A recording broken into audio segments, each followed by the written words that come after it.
Mererani kuna hela zinaitwa hela za moto, na kama hili jambo liko Mererani na imani na mikoa mingine ipo, lakini nimewahi kujaribu pia kufanya research. Watu wa mikoa mbalimbali wameniambia kitu cha aina hiyo kipo. Kwa nini hao watu pia wameprove kwamba kuna kitu cha aina hiyo kinachoitwa hela za moto? Ni kwa sababu ni watu ambao wanapenda kufanya research, hawapendi kupuuzia mambo, lakini pia wanapenda kupata details vizuri. Si watu wa kudharau mambo. Hela za moto kwa Mererani, mimi imewahi kunitokea, nilifanya biashara kama ya milioni 14. Hiyo hela iliisha, sijui nilifanyia nini, lakini iliisha. Na nimewaona watu wengi sana wanapata madini, wanauza, alafu wakishauza, mtu anafanya biashara kabisa labda ya milioni 50 au milioni 100, na akili kabisa timamu. Yani ni mtu ana akili, hata ukimsikiliza ana akili, kwa sababu akili wakati mwingine utamfahamu kwamba mtu ni mjinga au ana akili kwa sababu umemsikiliza. Lakini mtu anafanya biashara, mwisho wa siku hela inaisha, hajafanya chochote hivyo. Ndugu zangu mnaonisikiliza, ni ukweli kabisa. Tunaposema kwamba kuna hela za moto, hatumaanishi kwamba tunamtukuza shetani. Hatumaanishi tunamtukuza shetani, lakini tunajaribu tu kukuonyesha ukweli kwamba ikiwa Mungu yupo, shetani yupo, na wewe unapaswa kuchagua ukae upande gani, ukae upande wa Mungu au ukae upande wa shetani. Ila nataka kukuhakikishia ukweli, hii dunia ina vituko vingi sana. Dunia ina vituko vingi sana, yani na mambo mengi sana, rafiki yangu, ambao ungeambiwa mengine ungeamini, mengine usingeamini, lakini yapo. Kwa mfano nakupa tu mfano mdogo. Ukisikiaga labda chuma ulete kiuhalisia, ukisikia ni kama nadharia fulani, lakini ni vitu vipo. Na mimi ninapovisema si kwa sababu naviamini, ila nafahamu kwamba vipo.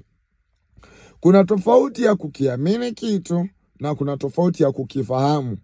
Unapoamini kitu unakiishi, lakini unapofahamu unajua kwamba kipo, lakini si maisha yako. Na ndo maana tuna watu wengi sana wanafahamu kwamba Mungu yupo, lakini hawaamini. Tunapofika kwenye kiwango au lengo au viwango vya imani ni maisha na si maneno. Yani hatuwezi tukasema wewe unamwamini Mungu alafu hauishi kile ambacho Mungu anakisema. Mimi nitakukatalia kwamba hauamini. Mtu anayeamini anaishi. Kwa hivyo tukisema kwamba Mungu yupo, lazima tuishi kama vile anavyosema na vile anavyoelekeza na vile anavyotaka. Lakini kama tunafahamu au tunajua, hatuna imani, tunajua tu kwamba Mungu yupo, hatutaishi kile ambacho Mungu anakisema.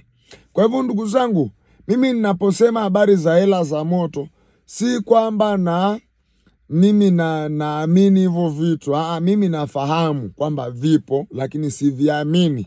Nikifika kwenye lengo ya kuamini, nitaanza kuviishi. Yani kwanza nitaanza kutafuta sasa nafanyaje, labda na mimi nianze kufanya hizo mambo za hela za moto. Kuna swali unaweza kaniuliza, hizo hela za moto kama mtu anazipata au mtu anakupa hizo hela za moto, yeye anafaidika vipi? Kiuhalisia kabisa sijapata research, ila ninachokiamini zinarudi kwake. Zinarudije? Sijui zinarudije kweli. Kabisa tongeniuliza hizo hela za moto mtu ambaye anakupa anafaidika vipi? Sijui kweli namna gani zinarudi kwake, lakini mimi naamini zinarudi kwake, kwa sababu kama zisingekuwa zinarudi kwake, asingekuwa na sababu ya kukupa. Sasa kuangalia kwamba zinarudije, maana wewe unaenda kwenye matumizi, kama ni mlevi utaenda baa, kama ni mzinzi utampa mwanamke, yani utazitoa.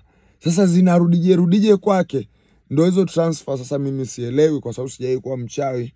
Lakini ndugu zangu, uchawi upo. Kama uchawi upo, Mungu yupo.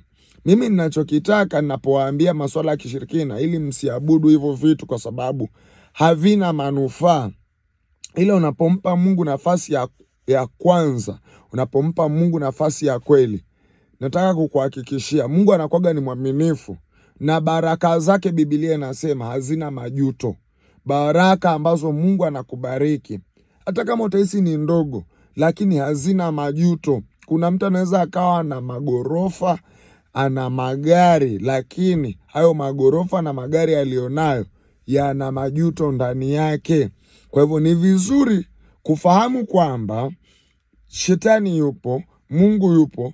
Sasa wewe utachagua ukae upande gani? Umwamini nani? Umwamini shetani uyaishi mambo yake, umwamini Mungu uyaishi yale ambayo Mungu anasema uyaishi. Mimi napenda sana kuwaambia watu vitu ambavyo vitawasaidia kwenye maisha yao. Najua dunia ambayo tunayo, si kila mtu ana masikio ya kusikia, lakini mimi naamini umenisikia na umenielewa. Mungu akubariki sana.